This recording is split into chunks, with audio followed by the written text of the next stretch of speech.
Hey there. I feel like it's been a while since we've done one of these face-to-face videos. Today I'm going to go over some of the rarest games in my collection.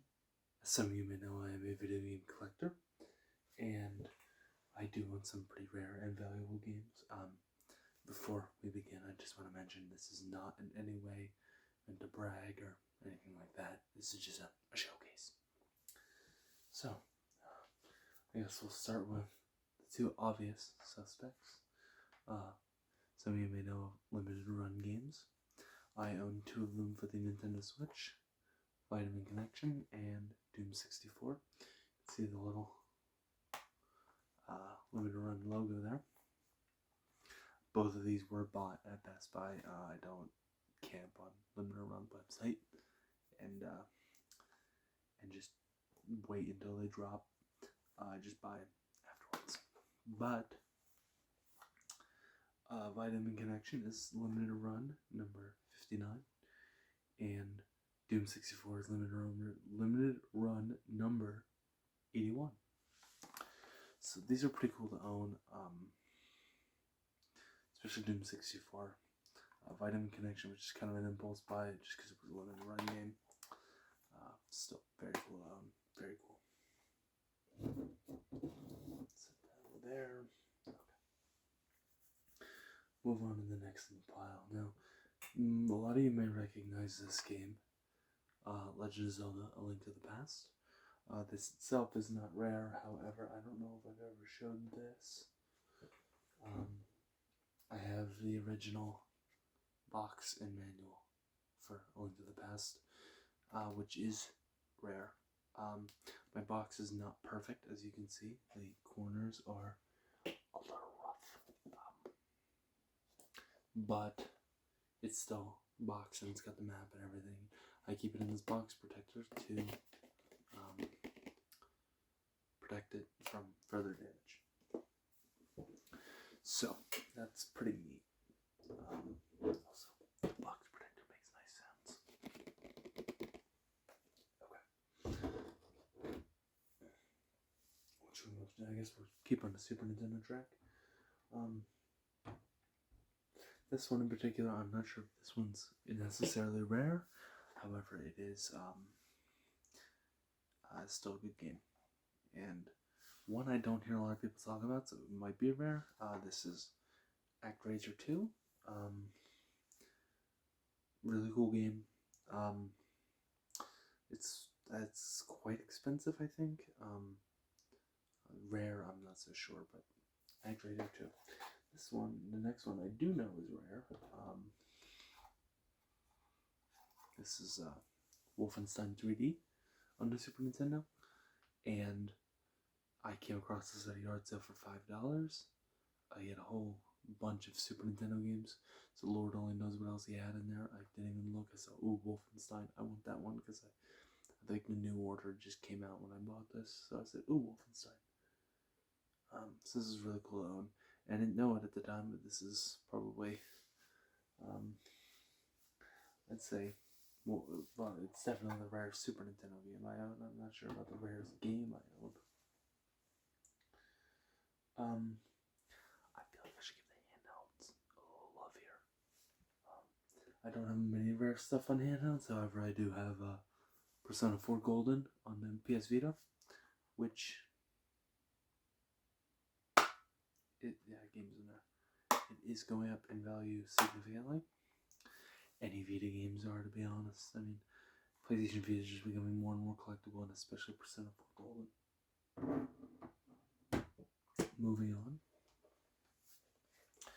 This is Final Fantasy VII. And I know what you're thinking, Ash. Black Label, Final Fantasy VII. It's not rare at all. I mean, millions of people bought this game, right? What is rare is, I don't know how well the camera's going to pick it up, but you might be able to see. I can't really look at the camera, but if it's not good, I'll post I'll put a picture. This is the misprint. So in the first run of the game, the eye in Masterpiece in the description is askew. And it's just the eye. It was a printing error, and this is complete.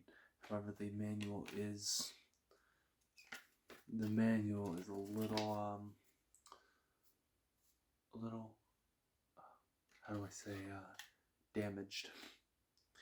It's still a manual, however, and it's got all 3 discs. So Final Fantasy VII Black Label, misprint.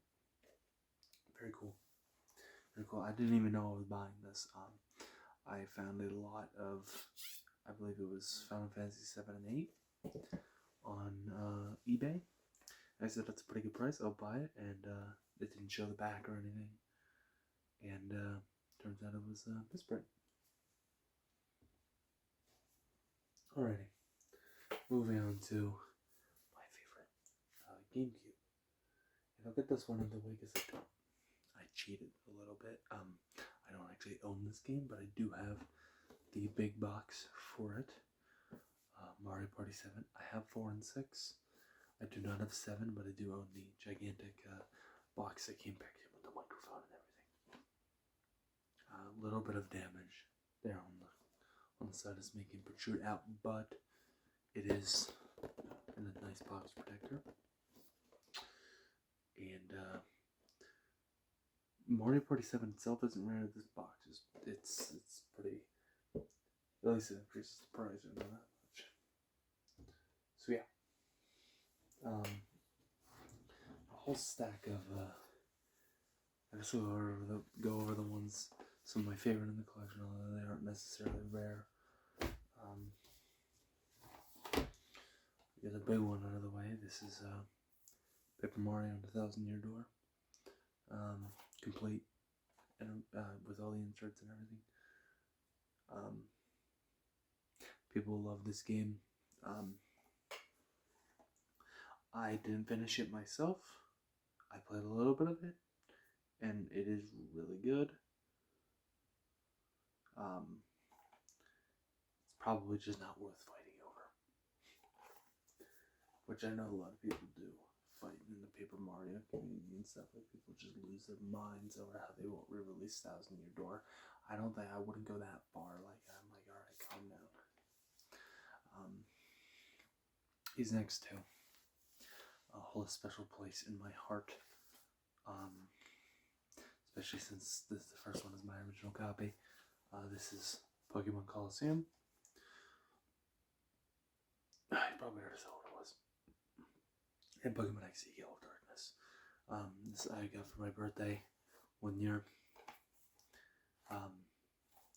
Complete with everything. Black Label. They didn't make a Player's Choice version of XD, but it is the sequel to Coliseum, and both are just fantastic games. I mean, absolutely fantastic. I beat both of them. I mean, why wouldn't I, right? I mean, they're just fantastic Pokemon games. Even being spin-offs, they're really good.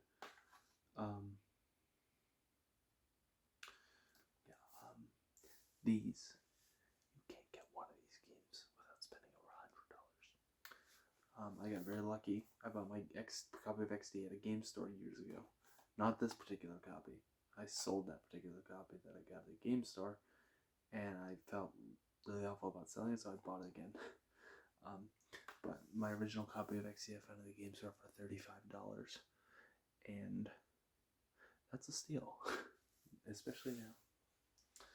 So those 3 aren't necessarily rare. XD can make the argument that it didn't sell well. I don't know how well it sold. I would assume it didn't sell that well. I mean, maybe it did. Who knows? I'm not looking up sales figures right now. But these next 2 I know are fairly rare. This is Eternal Darkness, Sanity's Requiem, which I hear is phenomenal. I'm holding it in my hand. You'll notice that a lot. I didn't play this one. It is complete though, and this was a launch title. I think Eternal Darkness is the launch title. Correct me if I'm wrong. Was it the launch title for the GameCube? But yeah, seriously just a fantastic game. It does a lot to mess with your mind. Really one of the first games that's ever done something like this. And his next one is, I know this one's rare. This is The Legend of Zelda. Slight little blemish there. It's Legend of Zelda Collector's Edition for the GameCube.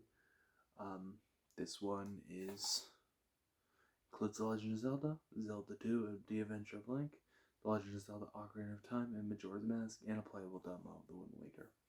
I do own The Wind Waker too. One of my favorite games. It is my favorite game of all time. But this has the infamous NFR, or not for resale, print.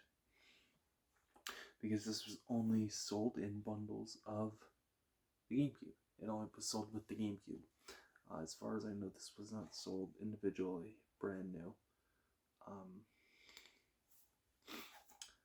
But yeah. Majora's Mask kind of runs like crap.